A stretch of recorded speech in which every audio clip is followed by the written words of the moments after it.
नमस्कार, आप देख रहे हैं सवाल आपका और आपके साथ मैं हूं कायनत अंसारी।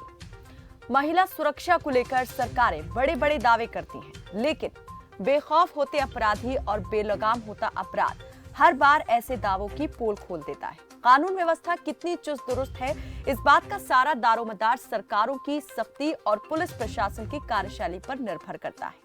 सवाल तब बड़ा हो जाता है जब सरकार और पुलिस के इकबाल को अपराधी ठेंगा दिखाते हुए बेखौफ अपराध करते हैं। कुछ ऐसी ही आपराधिक घटनाएं हरियाणा में सिलसिलेवार तरीके से सामने आई हैं, जिन्होंने प्रदेश में बेटियों की सुरक्षा पर बड़ा प्रश्न चिन्ह लगा दिया है।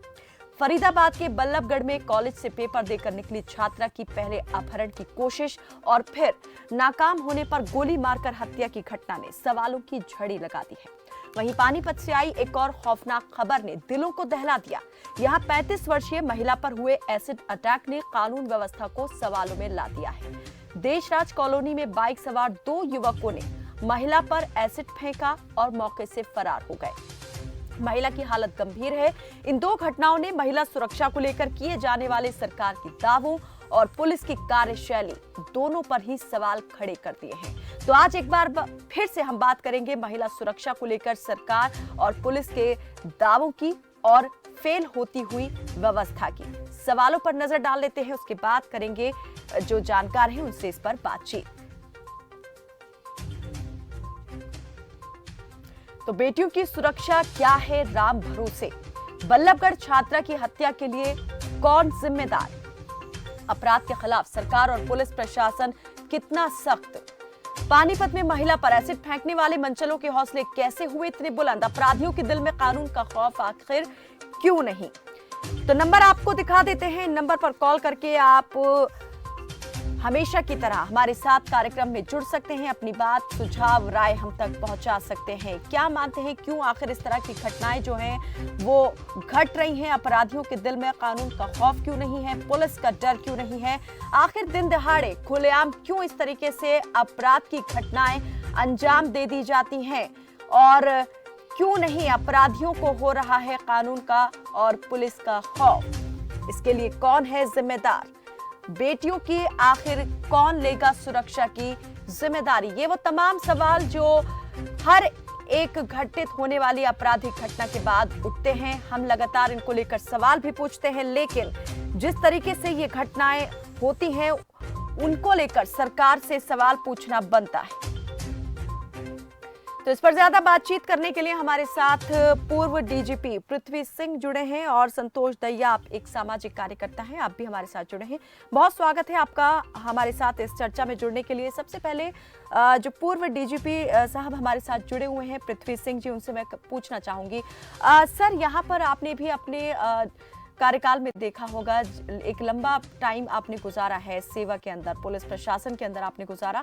उसमें किस तरीके से पुलिस पहले काम करती थी? क्या लगता है, क्या कोई फर्क आ गया है पुलिस के काम करने के तरीके में, जो अपराध इस तरीके से बढ़ता जा रहा है, अपराधी बेखौफ होते जा रहे हैं?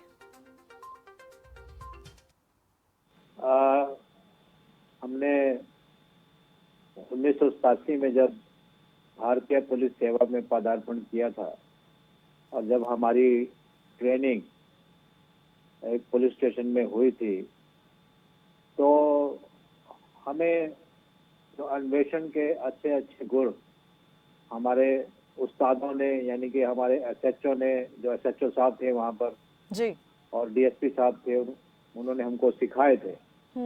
और नेशनल पुलिस एकेडमी हैदराबाद में भी हमको जो एक पेशेवर तरीके से किस प्रकार अपराध से निपटा जाए, ये भी एक सिखाने की कोशिश की थी और सिखाया गया था। हमारे जो टीचर थे, अध्यापक थे वहाँ पर, जो हमको फिजिकल एजुकेशन करवाते थे या कानून की पढ़ाई हमको सिखाते थे, पढ़ाते थे, तो बहुत ही सिंसियर थे। तो जब भी कोई अपराध हमने होते हुए देखा है अपनी जिंदगी में, तो उस समय के जो अधिकारी थे थोड़ा सिंसियर थे, काम करते थे। राजनीति का इतना ज्यादा इंटरफेरेंस नहीं था, प्रभाव नहीं था। लेकिन धीरे धीरे जब हम रिटायर हुए तो ऐसा दौर हमने देखा कि छोटे छोटे अपराध के लिए पुलिस की कार्य प्रणाली में, कार्यशैली में राजनीतिज्ञों का हस्तक्षेप बढ़ता जा रहा है और ट्रांसफर, पोस्टिंग, प्रमोशन, इन सब में राजनीतिज्ञों का हस्तक्षेप ये बढ़ता ही गया। इसका जो परसेंटेज है, प्रतिशत है, वो बढ़ता ही गया। तो जिसकी वजह से एक ये कारण हो सकता है, लेकिन कारण तो और भी कई हैं। और हमारा जो मूलभूत हमारी आपराधिक न्याय प्रणाली व्यवस्था है और उसमें जो खामियां हैं उसके बारे में समय समय पर काफी रिसर्च हुई है, कमीशन भी बिठाए गए हैं। नेशनल पुलिस कमीशन बिठाया गया था 1977 में जी। उसकी रिपोर्ट भी है। 1981 में उसकी रिपोर्ट आई थी। उसकी बहुत ही क्रांतिकारी जो सुझाव दिए गए हैं, रिकमेंडेशंस हैं। लेकिन 1981 के बाद अब मैं किसी पर्टिकुलर राजनीतिक पार्टी का नाम तो नहीं लूंगा, सबकी तकरीबन सब भारत में जो है वो आई है, बनी है, और उन क्रांतिकारी सुझावों को लागू करने की कोशिश नहीं की, उन सुझावों को डस्टबिन में डाल दिया। और जितने भी भारतीय पुलिस सेवा के अधिकारी हैं, भिन्न भिन्न समय पर सेमिनार होते हैं, डिस्कशंस होती हैं, लोग ट्रेनिंग के लिए भी जाते हैं, फॉरेन कंट्री में भी जाते हैं, लेकिन वो जो रिकमेंडेशंस हैं, जो एक आधुनिक पुलिस व्यवस्था, कार्य प्रणाली, आपराधिक न्याय प्रणाली इस देश के अंदर स्थापित कर सकती है, उनको किसी ने लागू करने की आज तक कोशिश नहीं की। और मुझे तो ये लगता है कि ये एक षड्यंत्र है सभी राजनीतिक पार्टियों द्वारा कि इस देश का जो आम इंसान है, दबे कुचले इंसान है, वीकर सेक्शंस ऑफ सोसाइटी हैं, जिसमें कि महिलाओं की मुख्य भूमिका है, वीकर सेक्शंस ऑफ सोसाइटी हैं, दलित हैं, आदिवासी हैं, इनके प्रति किसी के दिल में दया भाव नहीं है कि इनके विरुद्ध यदि कोई दबंग व्यक्ति कोई अपराध करता है तो इनको जल्दी से जल्दी न्याय किस प्रकार मिले, इसके बारे में कोई विचार विमर्श करने का ना किसी के पास फुर्सत है। इसके लिए कौन कसूरवार है, कौन जिम्मेदार है, इस पर हम बात करेंगे सर आपसे। संतोष दहिया हमारे साथ जुड़ी हुई हैं, सामाजिक कार्यकर्ता हैं। संतोष दहिया जी, हम पहले भी आपसे बात कर चुके हैं महिला सुरक्षा के मुद्दे को लेकर के, फिर कुछ ऐसी घटनाएं हो गई हैं कि ये जरूरी हो गया कि इसको लेकर भी बात की जाए। क्या मानते हैं, आखिर क्यों इस तरह की घटनाएं बार बार होती हैं? सवाल सबसे होते हैं, जवाब भी दिए जाते हैं, लेकिन उसके बावजूद सुधार कहीं दिखाई नहीं दे रहा। कायनात जी, सबसे पहले तो मैं ये कहूंगी कि इससे बड़ा दुर्भाग्य कुछ नहीं हो सकता जब बेटियों के साथ ऐसे होता है। जब पानीपत का मामला सामने आया कि वहां पर एसिड अटैक हो गया 35 साल की महिला के ऊपर, और ये जो पलवल वाला मामला है, फरीदाबाद वाला जो मामला है, इसको देखकर तो सच में ये लगने लगा क्या स्कूल कॉलेज जाना भी बंद करवा दें अपने बच्चों का? कहाँ सुरक्षित हैं बेटियां? स्कूल कॉलेज जाते हुए जब इस तरह का होता है तो मैं ये मानती हूँ इससे बड़ा दुर्भाग्य कुछ नहीं हो सकता। लेकिन कायनात जी, इसमें बहुत सवाल हैं जिनके ऊपर ध्यान देने की जरूरत है। सबसे पहला, जब 2018 में इनके पेरेंट्स को ये मामला उनके सामने आया, इनके संज्ञान में आया कि कोई लड़का उनकी लड़की का पीछा करता है, छेड़ता है, पंचायत होती है, पंचायत में फैसला होता है, तब इन्होंने उसको नहीं छोड़ना चाहिए था, क्योंकि क्रिमिनल कभी भी समझौते से नहीं समझता। क्रिमिनल को केवल सजा दिलवानी चाहिए थी। इनको उस वक्त मतलब उस चीज को नहीं छुपाना चाहिए था इज्जत के नाम पर।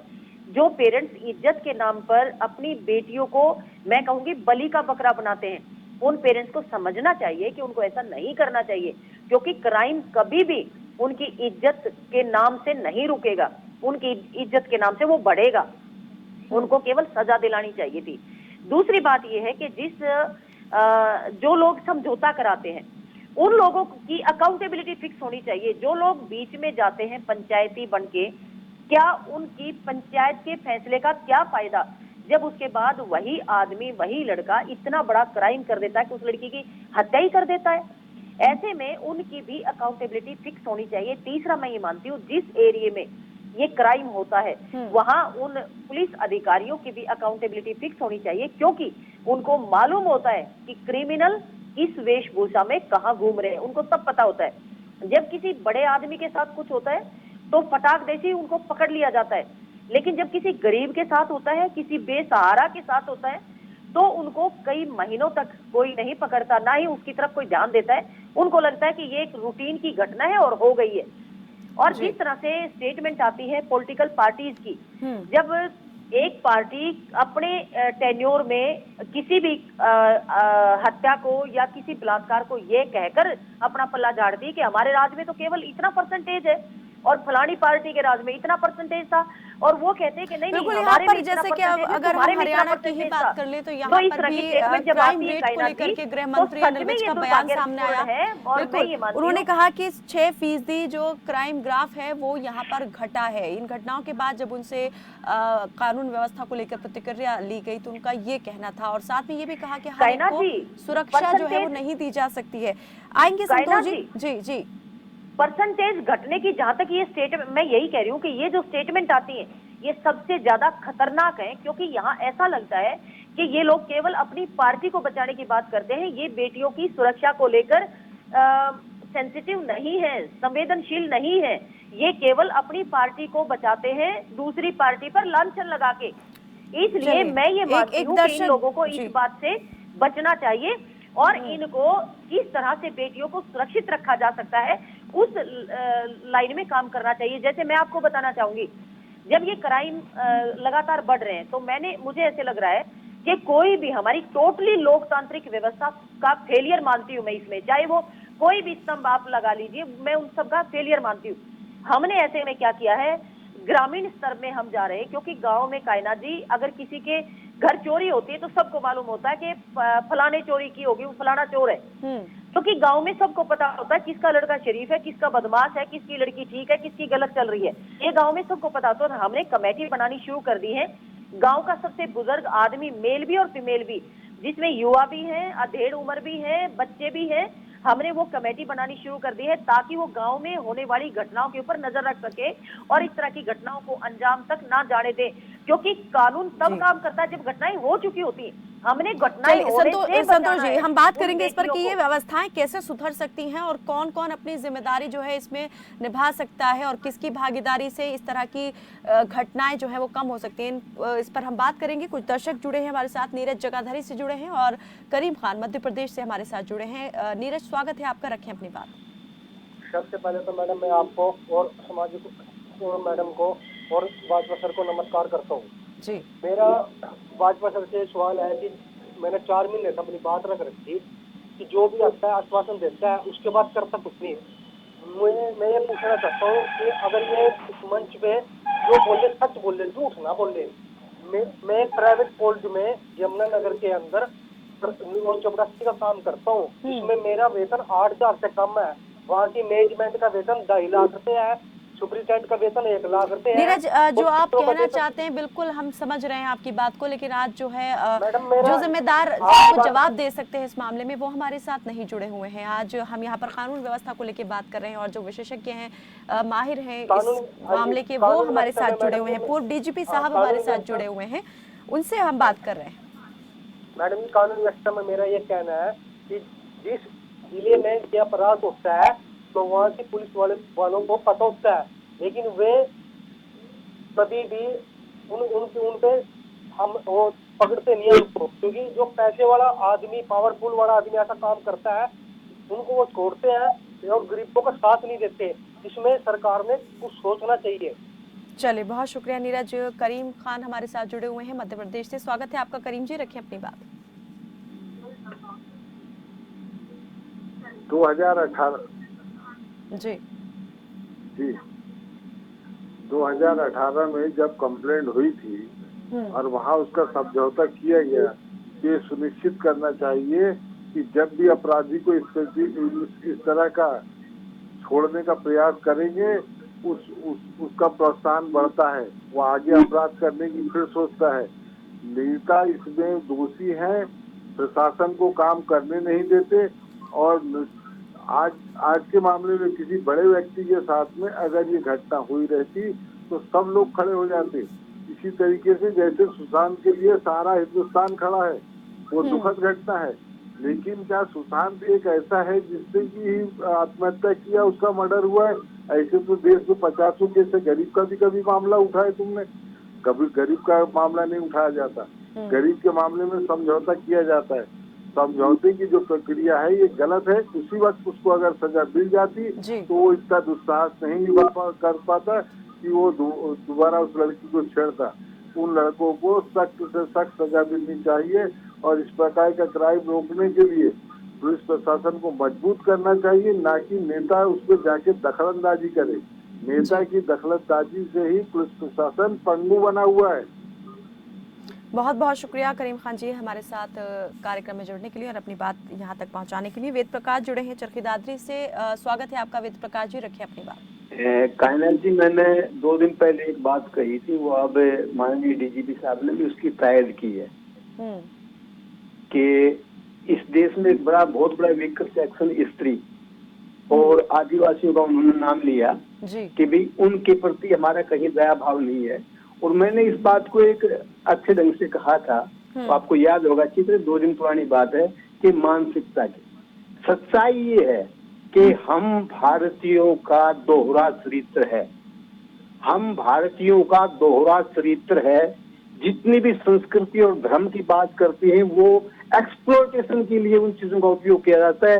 वास्तविकता चाहे 4, 5, 10 संतों के लिए उन्होंने जो कुछ किया, चाहे राजनीतिकों वाले लिए, चाहे कहीं भी ले लीजिए, वो उजागर करता है वास्तव में जो ग्राउंड रियलिटी जो है कि हमारा भारतीयों का चरित्र क्या है, वास्तव में हमारा दोहरा चरित्र है। और मैंने उस दिन कहा था कि भाई बात है मानसिकता की, ये सच्चाई है।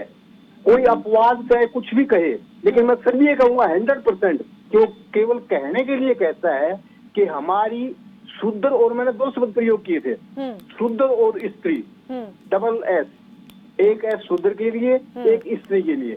इन दोनों के प्रति भारतीय समाज की जो मानसिकता है, जो दृष्टिकोण है, वो इतना इंफेरियर दृष्टि से उनको देखता है।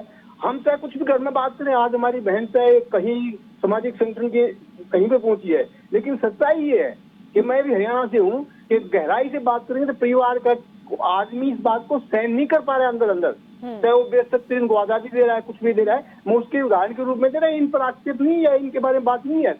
चाहे आज औरत को कानूनी रूप से, औरत और शूद्र को कॉन्स्टिट्यूशनल अधिकार देके अम्बेडकर जी ने उनको इम्पावर कर दिया, लेकिन हम उसको सहन नहीं कर पा रहे।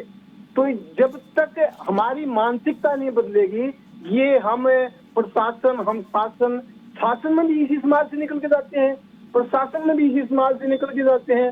तो उनकी जो मानसिकता है वो कहीं पे पहुंच जाए, बात मानसिकता का। जब तक उस मानसिकता, हजारों वर्ष पुरानी मानसिकता शूद्र और स्त्री के प्रति, आप हम राम को पूछते हैं, रामचरितमानस बहुत बड़ा ग्रंथ माना जाता है इस देश में। क्या कहता है? ढोल गवार शूद्र पसुनारी, ये सब तारण के अधिकारी। मैं अपने बहनों को कई बार बातचीत में, बस में, ट्रेन में ये कहता हूँ, कहाँ गई थी? फला मंदिर में। क्या पूजा करते हो? राम की। अरे रामचरितमानस, आप रामचरितमानस क्या कहते? रामचरितमानस में आपका स्थान कहाँ है?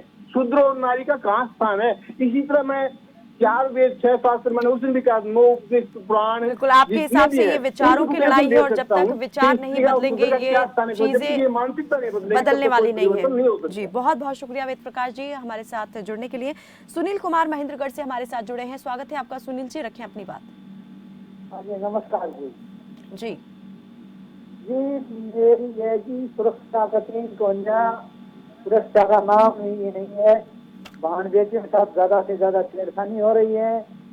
और भी मेरी केवल यार कट भी गड़ गया, मेरी कट भी गड़ गई 6 किलो की, ऐसे में ही।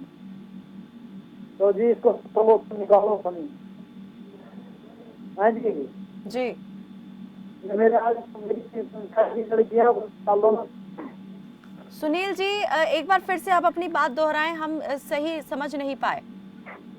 हम ये कह रहे हैं कि मेरी कड़बी जल गई 6 किलो की आज जी, और उसको कुछ भरपाई करो, मीडिया के सामने उठाओ। किसान आदमी हूँ, मजदूरी करके काम कर रही हूँ, मेरी कड़बी जल गई जा रही। चलिए, बिल्कुल हम बिल्कुल कोशिश करेंगे इस मामले में। बहुत बहुत शुक्रिया हमारे साथ जुड़ने के लिए। सुमेर चंद जुड़े हैं भिवानी से। स्वागत है आपका सुमेर जी, रखें अपनी बात।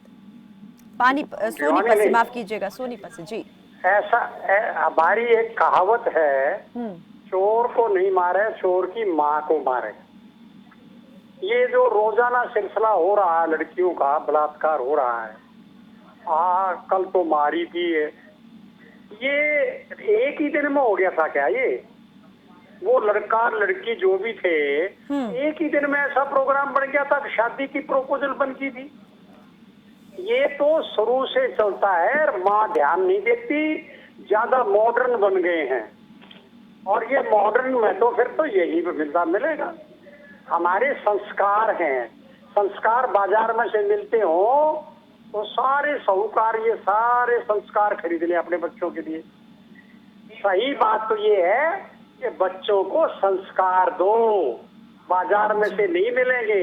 माँ दादी दिया करती, पर दादी वादी तो रही है को ना, वो न्यारे बर्तन धर रहे हैं, कोई न्यारे दो आदमी रहे हैं, दफ्तर में चले जाए, बच्चे अपना घूमने जा आवारा कर। बिल्कुल, यहाँ पर आप कह रहे हैं कि परिवार की जिम्मेदारी भी तय होनी चाहिए और परिवार को भी नजर बनाए रखनी चाहिए। बहुत बहुत शुक्रिया हमारे साथ जुड़ने के लिए। पृथ्वी सिंह जी, क्या लगता है यहाँ पर कि चूक कहाँ हो रही है, आखिर किस तरीके से ये सारी चीज़ें जो हैं वो सुधारी जा सकती हैं? परिवार की जो रिस्पॉन्सिबिलिटी है वो भी यहाँ पर सवालों के घेरे में है कि आखिर अपने ही बच्चों को क्यों वो शिक्षा नहीं दे पाते हैं माता पिता, जिसको लेकर के बच्चे जो हैं इस तरीके से हरकत, अगर वो शिक्षा प्राप्त कर लें तो वो ना करें, लेकिन फिर भी इस तरह से सामने आ रही हैं चीज़ें। ये जो लोग घटनाएं यहाँ पर सामने आई हैं, जो ये घटित हुई है घटना, ये परिवार के ही मतलब परिवार के साथ रहने वाले लोग थे, ये कोई आपराधिक बैकग्राउंड से नहीं है, लेकिन परिवार के साथ रहते हुए आखिर कैसे ये मानसिकता बन जाती है? क्यों कानून का खौफ नहीं है, पुलिस का खौफ नहीं है? आपके दर्शकों को समझाने के लिए और उनकी जानकारी के लिए मैं कुछ 2-4 आंकड़े दे देता हूँ जी, कि हमारे देश के अंदर यदि 7 अपराध रिपोर्ट होते हैं जी, तो उनमें से सिर्फ 1 की FIR दर्ज होती है, 6 को ऐसे ही टाल दिया जाता है। उनको थाने में कोई सुनवाई नहीं होती, या तो उनकी गरीबी की वजह से या उनकी मजबूरी की वजह से, कुछ भी कह लीजिए आप। तो यानी कि 14% के करीब जो है वो FIR दर्ज होती है और 86% के करीब जो है वो शिकायतें, चाहे वो महिलाओं की हो, चाहे किसी की भी हो, गरीब लोगों की हो, मजदूरों की हो, तो उनको ऐसे ही टाल मटोल करके और उनको कोई इंसाफ नहीं मिलता, उनको भगा दिया जाता है थाने से। और निर्भया कांड के बाद तकरीबन 15,000 केस हो चुके हैं इस देश के अंदर महिलाओं के विरुद्ध प्रताड़ना के, जिसमें बच्चियां भी हैं, 5 साल की बच्चियां भी हैं, 10 साल की बच्चियां भी हैं और जो नाबालिग बच्चियां भी हैं। और एक आंकड़े के मुताबिक जो नाबालिग बच्चियां हैं उनके विरुद्ध जो बलात्कार और छेड़छाड़ की घटनाएं हैं हुई है, तकरीबन 5% कन्विक्शन रेट है, यानी कि 95% अपराधी छूट जाते हैं। और जो निर्भया जो मतलब माइनर नहीं है महिलाएं जी, उनकी कन्विक्शन रेट तकरीबन 25% के करीब है, तो वो भी बहुत कम है। एक लंबी कानूनी प्रक्रिया है जो अंजाम तक पहुंचते पहुंचते बहुत से केसेस जो हैं वो बहुत कमजोर पड़ जाते हैं। ये इसका हम कह सकते हैं कि निचोड़ निकाला जा सकता है। बात सुन लीजिए सर आएंगे एक जी, बात सुन लीजिए, थोड़ी सी बात सुन लीजिए जी, बात सुन लीजिए मेरी। मैं थोड़ा बात दर्शकों को थोड़ा जागृत करना चाहता हूँ, अपने देश के लोगों को थोड़ा जागृत करना चाहता हूँ। एक तो ये जो संस्कार वाली बात है, ये पता नहीं कहाँ तक सच है, मैं नहीं इसको मानता। हमारे यहाँ संविधान है, संविधान का राज चलता है, बाबा साहब अम्बेडकर ने जो संविधान बनाया उसका राज चलता है। ये अमेरिका में क्या संस्कार है, वहाँ की आधुनिकता नहीं है जी, इंग्लैंड में क्या आधुनिकता नहीं है, जर्मनी में क्या आधुनिकता नहीं है, फ्रांस में क्या आधुनिकता नहीं है। वहाँ किसी की हिम्मत है ऐसे कोई अपराध महिलाओं को छेड़ दे? क्यों नहीं छेड़ सकते वहाँ, और क्यों नहीं छेड़ते लोग वहाँ महिलाओं को?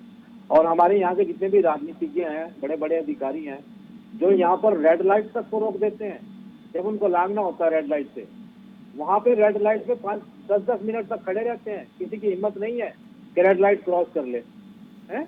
महिलाओं को छेड़ने की बात तो अलग है, ठीक है। यहाँ कह सकते हैं कि हम हमारे देश में कानून सबके लिए समान है, ये सिर्फ कहते जरूर है, लेकिन यहाँ पर असमानता साफ दिखाई देती है। वीवीआईपी कल्चर जो है और एक आम आदमी जो है उसके लिए चीजें अलग अलग है। वहाँ की व्यवस्थाएं इतनी मजबूत हैं, वहाँ की आपराधिक न्याय प्रणाली विश्व स्तरीय है, वर्ल्ड क्लास है, और टाइम बाउंड डिसीजन होते हैं और सारी प्रक्रियाएं पूरी की जाती है। ये सारा दोष आखिर किसका है? मैं इस पर एक अंतिम आपसे लूंगी। 95% कन्विक्शन रेट है मैडम, 95%। तो इस कन्विक्शन रेट को कौन बढ़ाएगा? आदरणीय प्रधानमंत्री इस बारे में एक अग्रणी होकर एक आगे आए, लीडरशिप दें, देश को एक नेतृत्व दें और कल ही या अगले हफ्ते ही एक कॉल दें पूरे युवाओं को कि मैं आपका लीडर हूं और मैं इस देश की आपराधिक न्याय प्रणाली को वर्ल्ड क्लास बनाऊंगा, विश्व स्तरीय बनाऊंगा, अमेरिका की तरह बनाऊंगा। अमेरिका की बात करते हैं ना वो, और अमेरिका के प्रेसिडेंट भी उनके दोस्त हैं। यानी सुधार जो है वो सरकार के स्तर पर ही हो सकता है।